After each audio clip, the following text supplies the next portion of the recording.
Welcome back to Myths Unraveled. Like and subscribe if you enjoy this video. Leviathan looms in the collective imagination as a symbol of ancient chaos, a primordial force that defies understanding and threatens the fabric of order itself. He is not merely a monstrous sea serpent, but the living embodiment of the untamed, the unknowable, and the ever-present power of the abyss. To understand Leviathan is to look deep into the fear humanity has always held toward the sea, vast, dark, and bottomless, a place where rules cease to matter, where life and death are mere accidents of the waves. His realm is the ocean, but his essence is chaos, stretching far beyond the physical, into the very heart of cosmic struggle. From the dawn of creation, stories have imagined the world as rising from chaos into form, from formlessness into structure. Yet chaos never truly vanishes. It lingers beneath the surface, waiting to reclaim what was ordered. Leviathan represents this latent chaos. He is the deep before light, the roaring void beneath the calm. In many tales, Leviathan is said to have existed before the world was set into place, a relic of an older time when the elements battled freely, and no divine hand had yet imposed balance. His survival into the present is an affront to that balance, a reminder that the forces which once ruled the cosmos still linger, coiled and slumbering, waiting for the moment to rise again. The sea itself is Leviathan's domain, not just as a habitat, but as an extension of his being.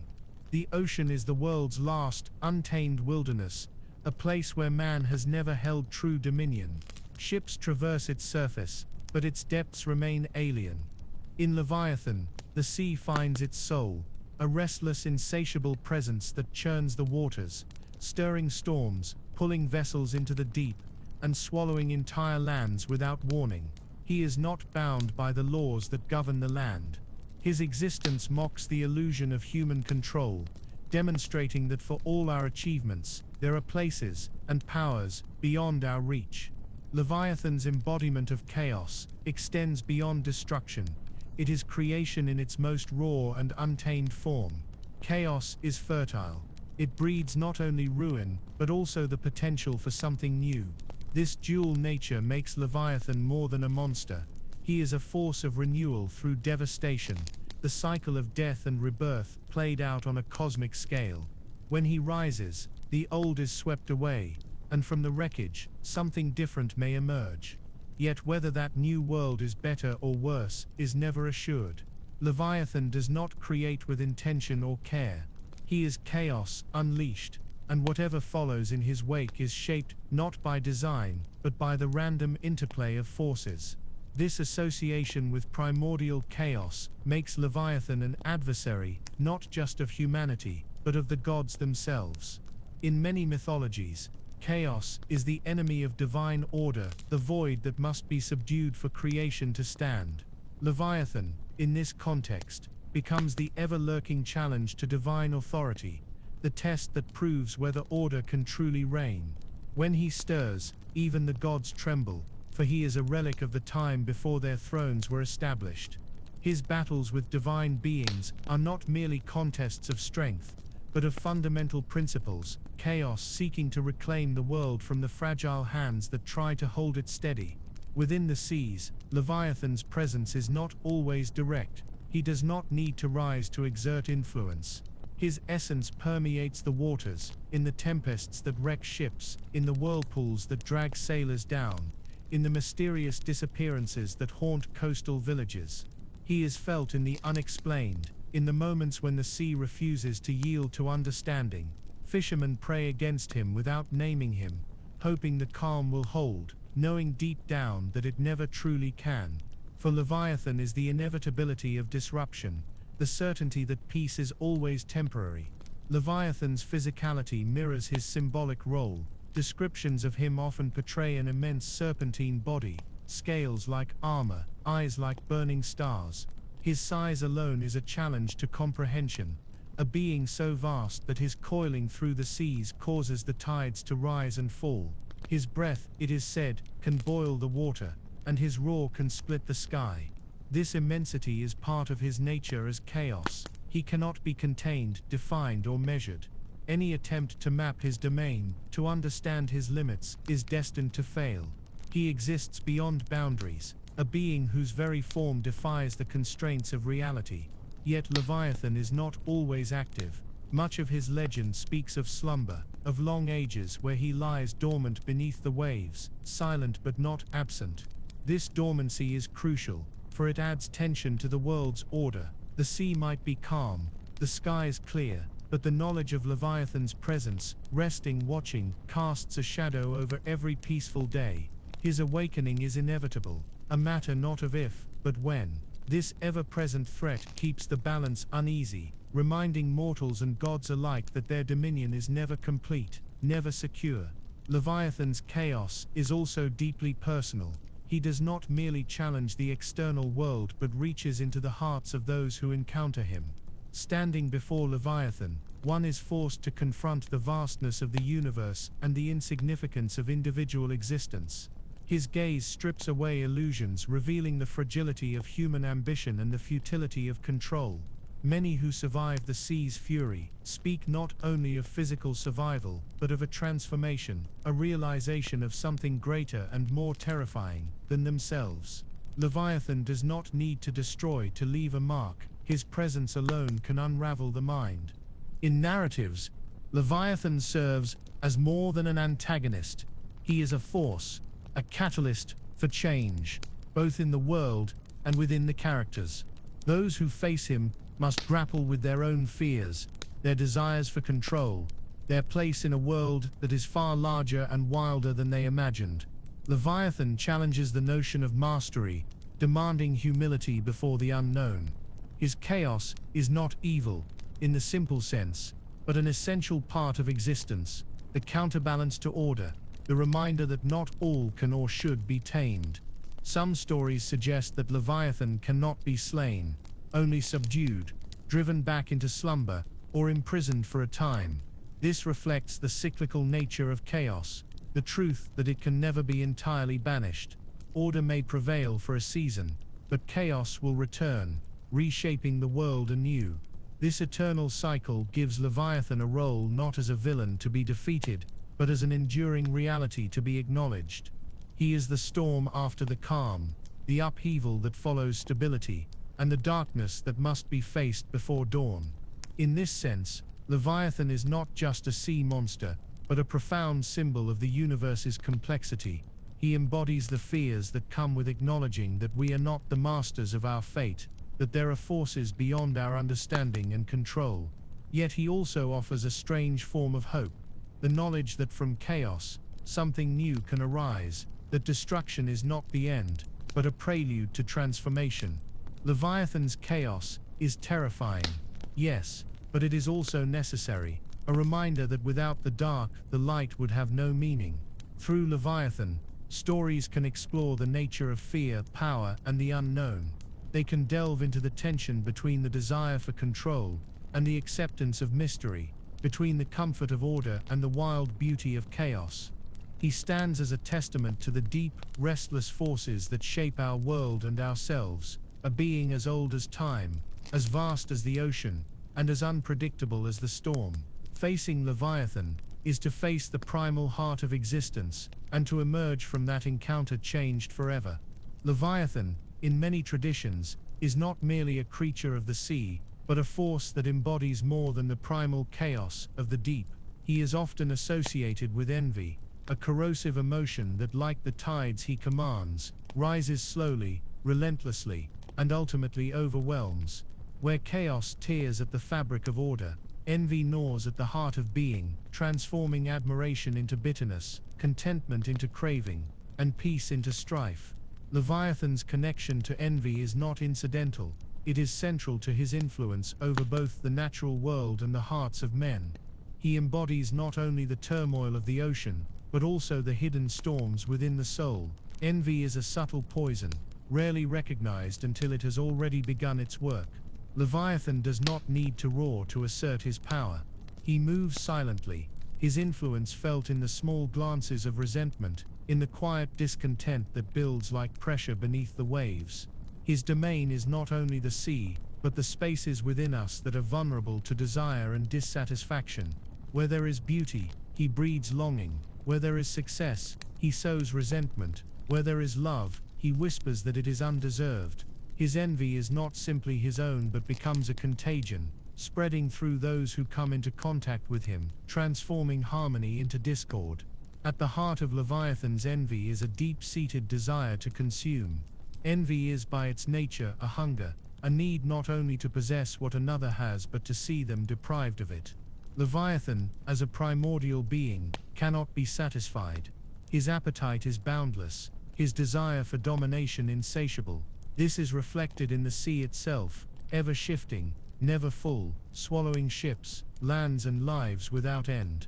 Leviathan's envy manifests in his constant motion, his ceaseless churning of the deep, his refusal to rest while others enjoy peace. He is the storm that rises when calm has settled too long, the jealousy of chaos against the fragile structures of order. Envy also drives division. Leviathan's presence corrupts unity, turning allies into rivals, friends into foes. Under his gaze, differences are magnified, and similarities are forgotten. He delights in watching communities fracture, in seeing love twisted into suspicion. Where he passes, cooperation becomes competition, and generosity becomes guardedness. This is not mere happenstance, but design, for Leviathan thrives where discord reigns. His strength grows not from open war but from the slow erosion of trust, the creeping doubt that poisons relationships and drives wedges between hearts. The effects of Leviathan's envy are not confined to individuals. Whole societies can fall under his sway, succumbing to the endless comparisons and desires he instills. In such cultures, worth is measured not by character or contribution, but by possession and appearance.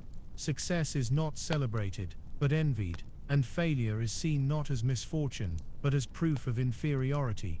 The people, drawn into this web, begin to view each other not as companions, but as obstacles, each standing in the way of what another desires. This collective envy mirrors the restless sea, constantly in motion, never at peace, always reaching, always lacking. Leviathan's envy is ancient, born from his very existence.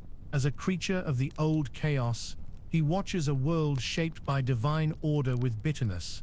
He sees the boundaries set by gods and men, the laws that govern land and sky, and he resents them. He envies the stability they bring, the certainty they promise. To Leviathan, who knows only the wild freedom of the abyss, these things are intolerable. His envy of the ordered world is what drives him to rise, again and again, to challenge its foundations. He does not seek to rule in the way of kings or emperors. He seeks to unmake, to level, to return all things to the formless void from which he came. This cosmic envy extends even to the divine. Leviathan is not content to disturb mortal lives. He yearns to see the thrones of the gods shaken, their creations undone. His hatred is not loud or brash, but deep and enduring, a slow-burning fire that fuels his every motion. He envies the gods their power to create, to shape, to define. In his envy, he seeks to reclaim that power by destroying what they have made. Every storm he stirs, every life he consumes, is an act of rebellion, a statement that nothing made can truly endure against the primordial forces he represents. In stories, Leviathan's envy can serve as a powerful force driving the narrative. Characters touched by his influence may find themselves plagued by doubts, by the sudden conviction that they have been wronged, that others enjoy what they should have. They might begin to covet not just wealth or status but love, respect, and even fate itself. Leviathan does not need to appear in physical form to assert his presence. His envy works through the hearts of those he taints, leading them down paths of betrayal, ambition, and ruin. His victory is achieved not in grand battles, but in the quiet unraveling of integrity. Yet Leviathan's envy is not without a kind of tragic depth. He envies because he lacks, because he is, at his core, incomplete. Born of chaos, he has no place in the ordered world, no home among the creations of gods or men. His envy is the expression of this exile, the cry of a being who can never belong, who can never find peace. This does not excuse his destruction, but it adds a layer of complexity. Leviathan envies because he has never known anything else, because the calm that others enjoy is foreign to him, an affront to his nature. This tragic aspect can be explored in narratives that seek to understand rather than simply oppose him. Characters who confront Leviathan might come to see not just a monster, but a force that reflects their own fears and desires. They might recognize the envy within themselves, the places where they too have longed for what others possess, where they have resented the happiness they could not attain. Leviathan becomes a mirror, showing them the depths of their own discontent, forcing them to face the truths they would rather ignore. To resist Leviathan's envy is to embrace contentment, to find strength in gratitude rather than possession. It is to build connections based on trust, to see others not as rivals but as fellow travelers. This resistance is not easy, for envy is a natural part of the human condition, and Leviathan's influence is persistent. But it is possible. Stories of those who overcome his sway often center on acts of humility, of sacrifice, of choosing love over power, community over conquest. These acts do not destroy Leviathan, but they weaken his hold, pushing him back into the depths, reminding him that while envy can consume, it cannot create. Leviathan's role as a symbol of envy and corruption is thus multifaceted. He is the storm without, and the storm within, the force that drives people apart, that feeds on dissatisfaction and fear. His power lies in making others believe that what they have is not enough, that they must take more, be more, have more to be whole. Yet his very existence is a testament to the futility of such desires. For all his might, Leviathan remains restless, forever churning, never sated. He is the ultimate expression of envy's emptiness, a being defined not by what he is, but by what he cannot have. In the end, Leviathan's envy challenges us to look at our own lives, to question where we have allowed desire to override gratitude, where we have let comparison breed contempt. He reminds us that chaos does not only come in waves and tempests, but in the small insidious whispers that turn us against one another and ourselves. Facing Leviathan is more than a battle with a beast, it is a confrontation with the parts of us that long for what cannot be, that ache for what others have, that fear we are not enough. And in that confrontation lies the chance for clarity, for peace, for the stillness that envy can never know. Leviathan's place in apocalyptic mythology is one of awe and terror, a harbinger of the end times, whose awakening signals the unraveling of the natural and moral orders of the world. As a primordial sea serpent, Leviathan represents forces that existed before the world was shaped, and his reappearance at the end is not just a return of chaos, but a reassertion of a cosmic truth, that nothing created can last forever, that all order eventually yields to the forces from which it was born. In the great cycles of creation and destruction, Leviathan plays the role of the great unmaker, the beast that rises from the depths to call all things back to the void. The ocean, deep and unknowable, has long been a symbol of the unconscious, of the mysterious and terrifying realms beyond human comprehension. Leviathan embodies this in full. He is not merely a beast, but a force that threatens the very foundations of the world. His association with the apocalypse is rooted in this profound sense of dread, the fear that beneath all we build and believe, there lies an abyss waiting to reclaim us. His emergence is not an isolated event, but the culmination of ages, the final stroke in a story that began with the first act of creation. When Leviathan rises, it is because the balance has shifted, because the weight of human sin, divine judgment, or cosmic decay has reached its breaking point. Leviathan's role in the apocalypse is often that of a catalyst. His stirring from the depths does not merely cause destruction, but accelerates the decay already present. He is the storm that topples the already weakened tower, the wave that drowns a land crumbling from within. His power is not just in his size or strength, but in his timing. He comes when the world is ripe for ruin, when the walls that held back chaos are thin and brittle. His arrival is both a judgment and a consequence. a sign that what was built on unstable foundations cannot endure.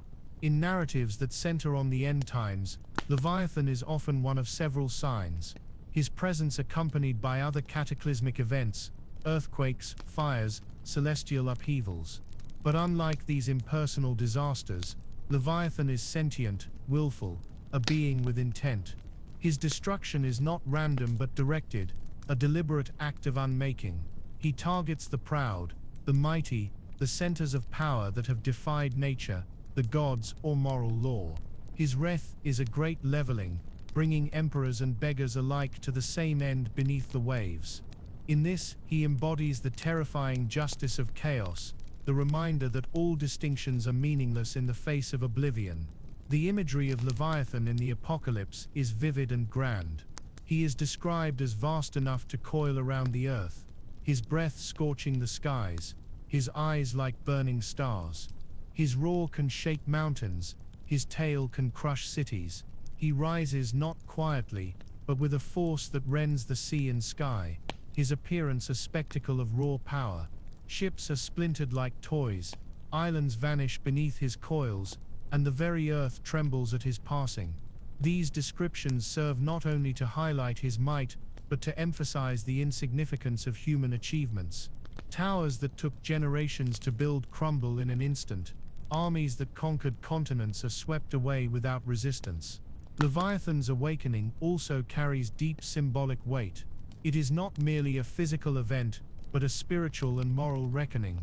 His return signifies that the order of the world, whether divine, natural, or social, has failed. He rises because the promises of stability, of control, of progress have proven hollow. The apocalypse he brings is not just an end but a revelation, exposing the vanity of human pride, the futility of our attempts to master forces beyond our ken. In this sense, Leviathan is a teacher as much as a destroyer, his lesson written in ruin, that all things must pass, that the universe is not bound to our desires or designs. Despite his role in destruction, Leviathan is not always portrayed as purely malevolent. In some traditions his coming is necessary, a purgation that clears the way for renewal. The world he destroys is one that has already decayed, one that must fall for something new to rise. His chaos is a crucible, burning away the corrupt and the false, leaving only what is essential. In this light, Leviathan's apocalypse is not the final end but a turning of the wheel, the end of one age and the beginning of another. His fury is terrifying, but it is also cleansing, making space for rebirth. This duality makes Leviathan a complex figure in apocalyptic stories. He is both feared and, in some ways, revered. To some he is the enemy, the beast to be fought, the doom to be averted. To others he is inevitable, a force that cannot be resisted, only endured. His role challenges the very notion of resistance, forcing characters to confront the limits of their power, the depth of their faith, the strength of their convictions. Some may seek to flee him, others to appease him, and a few may even seek to understand him, to find meaning in the chaos he brings. In stories of the apocalypse, Leviathan often serves as a mirror, reflecting the inner turmoil of the world and its inhabitants. His chaos externalizes the conflicts within societies, greed, envy, corruption, and magnifies them until they can no longer be ignored. His rise is the culmination of these conflicts, the point at which they can no longer be contained. The cities he drowns are those built on exploitation, the rulers he devours are those who ignored justice. His wrath is not blind, but precise, aimed at the heart of what has gone wrong. Characters who encounter Leviathan in these stories are often those who stand at the threshold of change. They may be survivors, prophets, warriors, or wanderers, each facing the end in their own way. Through their eyes, the apocalypse becomes personal, a journey through fear, loss, and revelation. Leviathan's destruction strips away the illusions they held, forcing them to see the world and themselves for what they truly are. Some may fall, consumed by the chaos they cannot face. Others may rise, tempered by the fires of destruction, ready to build anew. The mythology surrounding Leviathan also raises questions about destiny and free will. If his coming is foretold, If his rise is inevitable, what then is the role of those who live in his shadow? Are they merely spectators to the end, or do they have a part to play? Can the apocalypse be delayed, mitigated, or transformed? Leviathan's presence challenges the idea that fate is fixed, inviting those who encounter him to grapple with their place in the unfolding of time. His chaos is not just an external force, but an invitation to choose, to surrender, or to struggle, to despair, or to hope. In the end, Leviathan's role in apocalyptic mythology is one of profound impact. He is the storm that cannot be stilled, the force that reminds us of the impermanence of all things. Yet within his fury lies a deeper truth, that destruction is not the absence of meaning, but its fulfillment. The end he brings is not senseless but necessary, the culmination of choices, actions, and forces long in motion. He is the reckoning, the return of the forgotten, the voice of the deep calling all things back to where they began. Through Leviathan, the apocalypse becomes more than a tale of doom. It becomes a meditation on time, on the cycles of creation and decay, on the eternal dance between order and chaos. His rise is a challenge, a test, a revelation, and in the silence that follows his passing, in the ruins he leaves behind, there is a chance to see clearly, to begin again, to find within the ashes not just loss, but the seeds of something new. Leviathan is both the end and the possibility beyond it, a symbol of the eternal truth that nothing endures except the ceaseless motion of the cosmos itself. Leviathan is not merely a monstrous entity of the sea, he is also a profound symbol of the dark and submerged aspects of the human psyche. While ancient texts and myths speak of him as a physical beast that coils through the depths of the ocean, his true power often lies in his embodiment of the chaos within, the tempest of emotions, desires, and fears that dwell beneath the surface of consciousness. Just as the sea hides untold mysteries beneath its calm, glittering waves, so too does the human mind harbor its own abysses, its own terrors and longings, unspoken yet ever present. Leviathan's association with these inner depths makes him a powerful figure through which we can explore the complexities of envy, rage, and the hidden self. The human psyche is a vast and layered realm, with only a small portion exposed to the light of awareness. Beneath the conscious mind lies the subconscious, a dark ocean teeming with thoughts and feelings that are repressed, forgotten, or never fully understood. It is here that Leviathan resides, not just in myth, but as a force within, a symbol of all that is untamed in the soul. His domain is not only the sea, but the deep places of the heart where fears twist into envy, where desires become obsessions, and where rage simmers, waiting for release. To encounter Leviathan is to confront these hidden parts of oneself, to face the mirror that reflects not who we appear to be, but who we truly are when stripped of pretense. Envy, one of the most corrosive of human emotions, often begins quietly, a flicker of dissatisfaction when we measure ourselves against others. It grows in the shadow, unspoken but felt, as we yearn for what we lack and resent those who possess it. Leviathan feeds on this envy, nurturing it with whispers from the depths. He does not shout but murmurs, planting doubts and stoking discontent. Why should others have more? Why should their success shine while yours lies dimmed? These thoughts swirl like currents in the mind, subtle at first but gaining strength, pulling one ever deeper into dissatisfaction. Under Leviathan's influence, envy ceases to be a fleeting feeling and becomes a storm, churning within until it breaks forth in words, in actions, in choices that lead to ruin. Rage, too, is a gift of Leviathan, not the quick flash of anger, but the slow boiling wrath that simmers beneath a composed surface. It is the fury of powerlessness, the bitterness of being overlooked, the helplessness that turns into hatred. Leviathan stirs this rage, his massive form echoing the vastness of suppressed emotions. He teaches that rage is strength, that to unleash it is to reclaim control.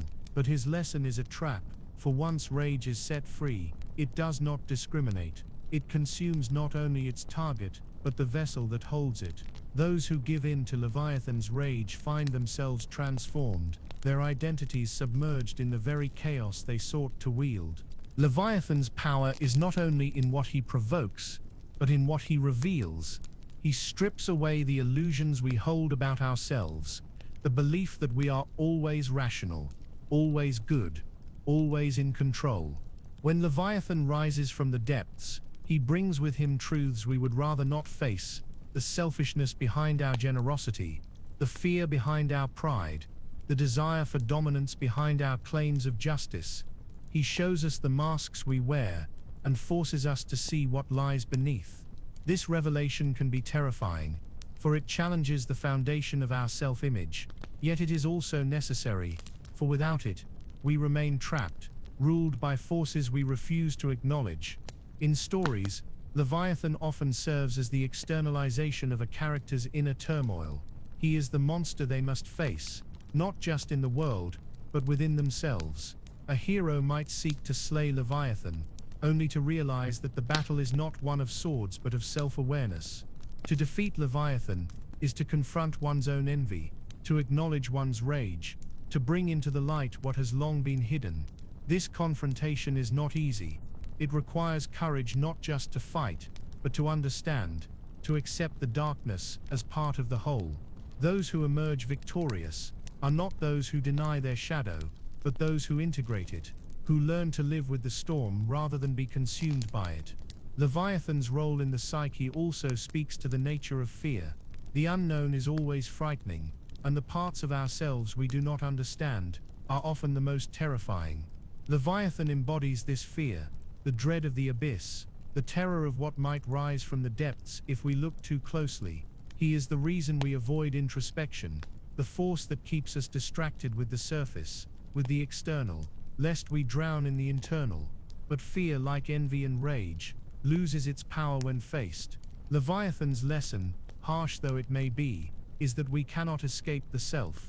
We can only deny it for so long before it rises, vast and unbidden, demanding to be seen.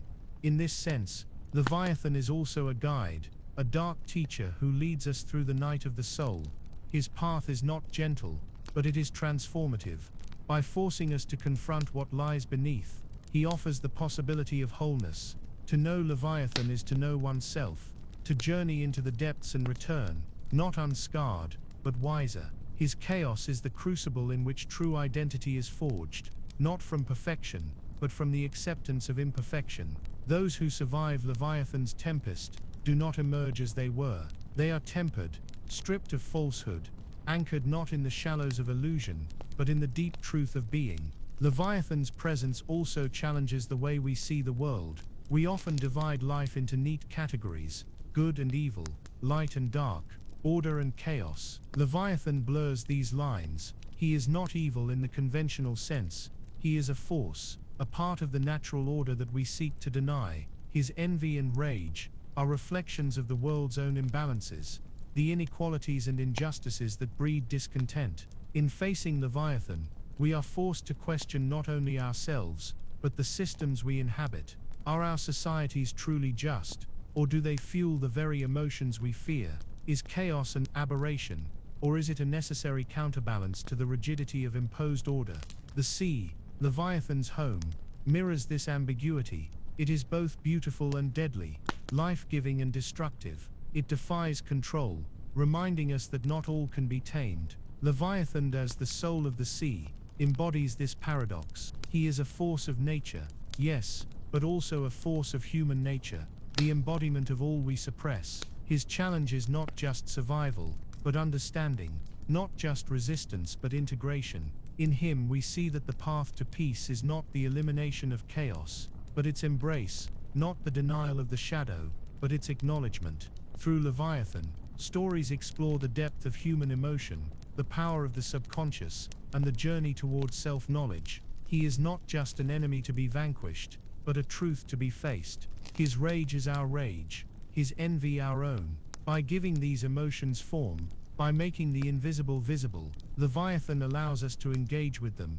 to move beyond fear into understanding. He is the storm that clears the air, the wave that reshapes the shore, the darkness that once entered, leads to the light. To speak of Leviathan is to speak of the depths, not only of the sea but of the soul.